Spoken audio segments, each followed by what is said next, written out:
4. Veo una casa blanca, cuadrada, con un camino de tierra enfrente. Hay gente a caballo que va y viene. Catherine hablaba en su habitual susurro adormecido.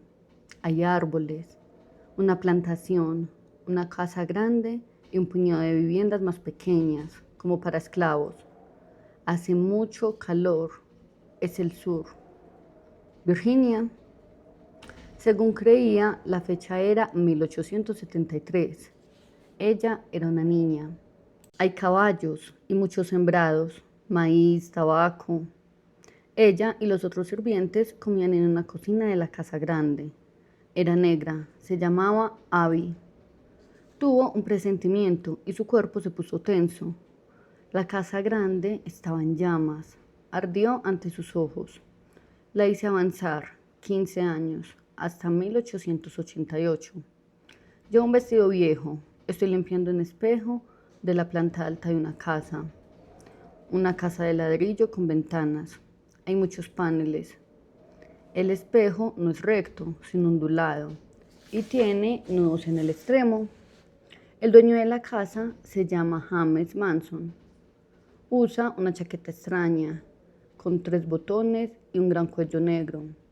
Tiene barba, pero no lo reconozco, como alguien presente en la vida actual de Catherine. Me trata bien. Yo vivo en una casa de la propiedad, limpio los cuartos. En la propiedad hay una escuela, pero a mí no se me permite asistir. También hago mantequilla. Catherine susurraba lentamente, empleando vocablos muy sencillos y prestando mucha atención a los detalles. En los 5 minutos siguientes aprendí a hacer mantequilla. También para Catherine eran nuevos esos conocimientos de Abby. La hice avanzar en el tiempo. Estoy con alguien, pero no creo que estemos casados. Dormimos juntos, pero no siempre vivimos juntos. Me siento bien con él, pero no hay nada especial. No veo hijos, hay manzanos y patos. Hay otra gente en la distancia. Estoy recolectando manzanas. Algo me hace arder los ojos. Catherine me hizo una mueca con los ojos cerrados. Es el humo. El viento sopla hacia aquí. El humo de la leña encendida. Están quemando tóneles de madera. Ahora tosía. Pasa con frecuencia. Hace que los tóneles se pongan negros por dentro. Brea para impermeabilizarlos. Por lo apasionante de la sesión anterior, yo estaba ansioso por llegar otra vez al estado intermedio. Ya habíamos pasado 90 minutos explorando su vida como sirvienta. Había hablado de cubrecamas, mantequilla y túneles. Yo estaba hambriento de lecciones más espirituales. Perdida ya la paciencia, la hice avanzar hasta su muerte. Me cuesta respirar, me duele mucho el pecho. Catherine jadeaba. Obviamente sufría. Me duele el corazón. Late muy deprisa. Tengo tanto frío. Me tiembla el cuerpo. Catherine empezó a estremecerse. Hay gente en la habitación. Me dan a beber hojas, una tisana. Tiene olor raro. Me están frotando el pecho con limiento. Fiebre, pero tengo mucho frío. Murió en silencio. Al flotar hasta el cielo raso, vio su cuerpo en la cama. Una mujer menuda y encogida, de unos 60 años. Flotaba simplemente, esperando que alguien se acercara a ayudarla. Cobró conciencia de una luz y se sintió atraída hacia ella. La luz ganaba en intensidad y en brillo. Aguardamos en silencio, mientras los minutos pasaban con lentitud. De pronto se vio en otra vida, milenios antes de la existencia de Abby. Catherine susurraba suavemente. Veo montones de ajo colgados en un cuarto abierto. Lo huelo. Se cree que mata muchos males de la sangre y que purifica el cuerpo. Pero hay que comerlo todos los días. También hay ajo fuera, en lo alto de un jardín. Hay otras plantas allí, higos, dátiles y otras cosas. Esas plantas ayudan. Mi madre está comprando ajos y otras plantas. En la casa hay un enfermo. Estas raíces son raras. A veces uno se las pone en la boca, en las orejas o en otras aberturas. Y hay que mantenerlas allí, nada más. Veo a un anciano con barba. es uno de los curanderos de la aldea. Él te dice qué debes de hacer. Es algún tipo de peste que está matando a la gente. No embalsaman porque tienen miedo a la enfermedad. A la gente la entierran, nada más, y todos están inquietos por eso. Piensan que de ese modo el alma no puede pasar al otro lado, contrariamente a lo establecido por los informes de Caterine después de la muerte. Pero han muerto muchos. También el ganado se muere. Agua, inundaciones. La gente enferma por las inundaciones. Al parecer, acaba de asimilar este poquito de epidemiología. Yo también he pillado una enfermedad por el agua. Hace doler el estómago. La enfermedad es del estómago y los intestinos. Se pierde mucha agua del cuerpo. He ido en busca de más agua, pero eso es lo que nos está matando. Vuelvo con el agua, veo a mi madre, a mis hermanos. Mi padre ya ha muerto. Mis hermanos están muy enfermos. Hice una pausa antes de llevarla más adelante en el tiempo. Me fascinaba el modo en que sus conceptos de la muerte y la vida del más allá cambiaban de vida en vida. Sin embargo, su experiencia de la muerte en sí era siempre uniforme, siempre similar. Una parte consciente de ella abandonaba el cuerpo alrededor del momento que se producía el fallecimiento, flotaba por encima y luego se veía atraída hacia una luz maravillosa y energizante. Esperaba que alguien acudiera en su ayuda. El alma pasaba automáticamente al más allá. El embalsamiento, los ritos fúnebres y cualquier otro procedimiento posterior a la muerte no tenían nada que ver con eso.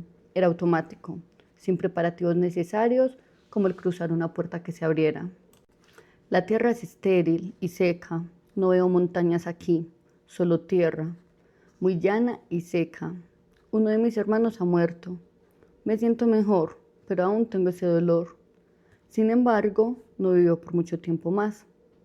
Estoy tendida en un jergón, con algo que me cubre. Estaba muy enferma. No hubo ajo ni hierba que pudiera impedir su muerte. Pronto estaba flotando por encima de su cuerpo, atraída hacia la luz familiar. Esperó con paciencia que alguien acudiera. Comenzó a mover lentamente la cabeza de un lado a otro, como si estuviera contemplando alguna escena. Su voz había vuelto a ser grave y potente. Me dicen que hay muchos dioses, pues Dios está en cada uno de nosotros. Reconocí la voz de los estados intermedios, tanto por su tono grave como por la decidida espiritualidad del mensaje. Lo que dijo a continuación me dejó sin aliento y sin aire en los pulmones. Tu padre está aquí y también tu hijo, que es muy pequeño. Dice tu padre que lo reconocerás, porque se llama Abrón y has dado su nombre a tu hija. Además, su muerte se debió al corazón. El corazón de tu hijo también era importante, pues estaba hacia atrás, como el de un pollo. Hizo un gran sacrificio por ti, por amor. Su alma está muy avanzada. Su muerte satisfizo las deudas de sus padres. También quería demostrarte que la medicina solo podía llegar hasta cierto punto, que el alcance era muy limitado. Caterine dejó de hablar. Yo permanecí sobrecogido en silencio. En tanto mi mente estupefacta trataba de ordenar las cosas. En el cuarto reinaba un frío gélido. Caterine sabía muy poco de mi vida personal. En mi escritorio había una foto de mi hija, que sonreía alegremente con dos únicos dientes de leche en una boca por lo demás vacía. Junto a ella, un retrato de mi hijo. Aparte de eso, Caterine lo ignoraba prácticamente todo con respecto a mi familia y mi historia personal. Yo estaba bien adiestrado en las técnicas psicoterapéuticas profesionales. Se supone que el terapeuta debe ser una tabla rasa, en blanco, en la cual el paciente puede proyectar sus propios sentimientos, sus ideas y sus actitudes. Entonces, el terapeuta podrá analizar ese material, ampliando el campo mental del paciente. Yo había mantenido esa distancia terapéutica con respecto a Caterine. Ella solo me conocía en mi condición de psiquiatra, ignorante de mi pasado y de mi vida privada. Ni siquiera mis diplomas estaban colgados en el consultorio. La mayor tragedia de mi vida había sido la inesperada muerte de nuestro primogénito, Adam, que falleció a principios de 1971, a los 23 días de edad. Unos 10 días después de que lo trajéramos a casa, desde el hospital, comenzó a presentar problemas respiratorios y vómitos de proyectil. El diagnóstico resultó sumamente difícil. Total anomalía del drenaje venoso pulmonar, con defecto del septum arterial. Se nos dijo que se presenta una vez de cada 10 millones de nacimientos aproximadamente. Las venas pulmonares que deben de llevar la sangre oxigenada de regreso al corazón estaban incorrectamente dispuestas y entraban al corazón por el lado opuesto. Era como si el corazón estuviera vuelto hacia atrás. Algo muy, pero muy raro. Una desesperada intervención a corazón abierto no pudo salvar a Adam, quien murió varios días después. Lo lloramos por muchos meses. Nuestras esperanzas, nuestros sueños estaban destrozados. Un año después nació Jordan, nuestro hijo, agradecido bálsamo para nuestras heridas. Por la época del fallecimiento de Adam, yo había estado vacilando con respecto a mi temprana elección en la carrera de psiquiatría. Disfrutaba de mi internado en medicina interna y se me había ofrecido un puesto como médico. Tras la muerte de Adam, decidí con firmeza hacer de la psiquiatría mi profesión. Me irritaba que la medicina moderna, con todos sus avances y su tecnología, no hubiera podido salvar a mi hijo, ese simple y diminuto bebé. En cuanto a mi padre, había gozado de excelente salud hasta sufrir un fuerte ataque cardíaco en 1979, a la edad de 71 años. Sobrevivió al ataque inicial, pero la pared cardíaca quedó irreparablemente dañada. Falleció 3 días después. Eso ocurrió unos 9 meses antes de que Catherine se presentara a la primera sesión. Mi padre había sido un hombre religioso, más ritualista que espiritual. Abron, su nombre, en hebreo, le sentaba mejor que Alvin, el inglés. 4 meses después de su muerte nació Amy, nuestra hija, a la que le dimos su nombre. Y ahora, en 1982, en mi tranquilo y penumbroso consultorio, una ensordecedora cascada de verdades ocultas y secretas caía en torrentes sobre mí. Nadaba en un mar espiritual y me encantaba esa agua. Tenía piel de gallina en los brazos. Catherine no podía conocer esa información. En modo alguno, ni siquiera tenía manera de averiguarla.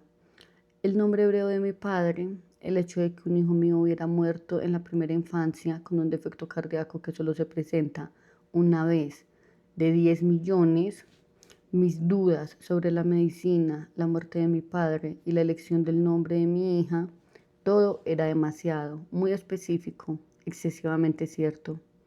Catherine, esta técnica de laboratorio, tan poco cultivada, actuaba como un conducto de conocimiento trascendentales y podía revelar estas verdades. ¿Qué más había allí? Necesitaba saber más. ¿Quién? Balbucí. ¿Quién está ahí? ¿Quién dice estas cosas? Los maestros, susurró ella. Me lo dicen los espíritus maestros. Me dicen que he vivido 86 veces en el estado físico. La respiración de Catherine se hizo más lenta y su cabeza dejó de moverse. Descansaba. Yo quería continuar, pero las implicaciones de lo que me había dicho me distraían. ¿Tendría en verdad 86 vidas anteriores? ¿Y qué podía decirse de los maestros? ¿Era posible? ¿Era posible que nuestras vidas fueran guiadas por espíritus carentes de cuerpo físico, pero dueños de gran conocimiento? ¿Hay acaso peldaños en el camino hacia Dios? ¿Era real todo eso? Me costaba dudar, considerando lo que Catherine me acababa de revelarme, pero aún luchaba por creer. Estaba superando años enteros de programación diferente, pero en la mente, en el corazón, en las entrañas, sabía que ella estaba en lo cierto, estaba revelando verdades. Y lo de mi padre y mi hijo, en cierto sentido, aún estaban vivos, nunca habían muerto del todo.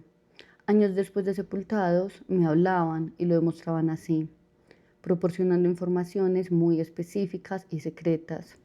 Y puesto que todo era cierto, era mi hijo un espíritu tan avanzado como Caterine decía. Había aceptado en verdad nacer para nosotros y morir 23 días después a fin de ayudarnos a saldar deudas kármicas y, por añadidura, darme lecciones de medicina y de humanidad, empujándome de nuevo hacia la psiquiatría. Esos pensamientos me alentaron mucho. Por debajo del frío sentía una gran oleada de amor, una fuerte sensación de ser uno con los cielos y la tierra. Había echado de menos a mi padre y a mi hijo. Me hacía bien volver a tener noticia de ellos. Mi vida jamás volvería a ser la misma. Una mano se había extendido desde lo alto, alterando irreversiblemente el curso de mi vida. Todas mis lecturas, hechas con examen cuidadoso y distanciamiento escéptico, caían en su sitio. Los recuerdos y los mensajes de Caterine eran verdad.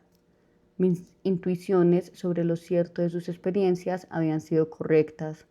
Tenían los hechos, tenía la prueba. Sin embargo, aún en ese mismo instante de júbilo y comprensión, aún en ese momento de experiencia mística, la parte lógica y recelosa de mi mente, vieja y familiar, estableció una objeción. Tal vez se trata solo de percepción extrasensorial, de alguna capacidad psíquica. Era toda una capacidad, sin duda, pero eso no demostraba que existieran las reencarnaciones ni los espíritus maestros. Sin embargo, en esta ocasión estaba bien informado. Los millares de casos registrados en la bibliografía científica, sobre todo los de los niños que hablaban idiomas extranjeros sin haberlos oído nunca, que tenían marcas de nacimiento allí donde habían recibido antes heridas mortales, esos mismos niños que sabían dónde habían objetos preciosos ocultos o enterrados a miles de kilómetros, décadas o siglos antes. Todo era un eco de mensaje de Caterine. Yo conocía el carácter y la mente de la muchacha. Sabía qué era y qué no. Mi mente ya no podía engañarme. La prueba era demasiado fuerte, demasiado abrumadora. Eso era realidad. Ella lo verificaría más y más en el correr de nuestras sesiones. En las semanas siguientes, a veces yo olvidaba la potencia y la fuerza directa de esta sesión. A veces caía de nuevo en la trillada senda cotidiana, preocupado por las cosas de siempre. Entonces las dudas resurgían. Era como si mi mente, al no concentrarse, tendiera a volver hacia los patrones y creencias de antes, hacia el escepticismo. Pero entonces me obligaba a recordar. Eso en verdad había ocurrido. Comprendía lo difícil que era creer esos conceptos sin haber pasado por una experiencia personal. La experiencia es necesaria para añadir crédito emocional a la comprensión intelectual, pero el impacto de la experiencia siempre se esfuma hasta cierto punto. En un principio no tuve conciencia del porqué de mis grandes cambios. Me reconocía más sereno y paciente. Otros comentaban que se me veía muy en paz, más descansado y feliz. Yo sentía más esperanza y goce. Encontraba en mi vida más sentido y satisfacción. Comprendí al fin que estaba perdiendo el miedo a la muerte. Ya no temía mi propia muerte ni a la no existencia. Me daba menos miedo de la posibilidad de perder a otros, aun sabiendo que ciertamente los echaría en falta. Qué poderoso es el miedo a la muerte. Llegamos a grandes extremos para evitarlo. Crisis de madurez, aventuras amorosas con personas más jóvenes, cirugías estéticas, obsesiones con la gimnasia, acumulación de bienes materiales, procreación de hijos que lleven nuestro nombre, esforzados intentos de ser cada vez más juveniles, etc. Nos preocupa horriblemente nuestra propia muerte, tanto que a veces olvidamos el verdadero propósito de la vida. Además, estaba perdiendo mi obsesividad, no necesitaba dominarme sin cesar. Aunque trataba de mostrarme menos serio, esa transformación me resultaba difícil. Aún tenía mucho que aprender. De hecho, ahora tenía la mente abierta a la posibilidad, aún a la probabilidad, de que las manifestaciones de Caterine eran reales. Esos datos increíbles sobre mi padre y mi hijo no se podían obtener por medio de los sentidos habituales. Sus conocimientos, sus habilidades demostraban sin lugar a dudas la existencia de una notable capacidad psíquica, Resultaba lógico creerla, pero yo me mantenía precavido y escéptico con respecto a lo que leía en la literatura popular. ¿Quiénes son estas personas que informan sobre fenómenos psíquicos, sobre la vida después de la muerte y otros asombrosos hechos paranormales? Están adiestrados en el método científico de la observación y la comprobación. Pese a mi abrumadora y maravillosa experiencia con Catherine, sabía que mi mente, naturalmente crítica, continuaría analizando cada nuevo hecho, cada fragmento de información. Lo revisaría para ver si concordaba con el marco de trabajo que iba surgiendo de cada sesión. Lo examinaría desde todos los ángulos, con el microscopio del científico. Sin embargo, ya no podía negar que el marco de trabajo estaba allí.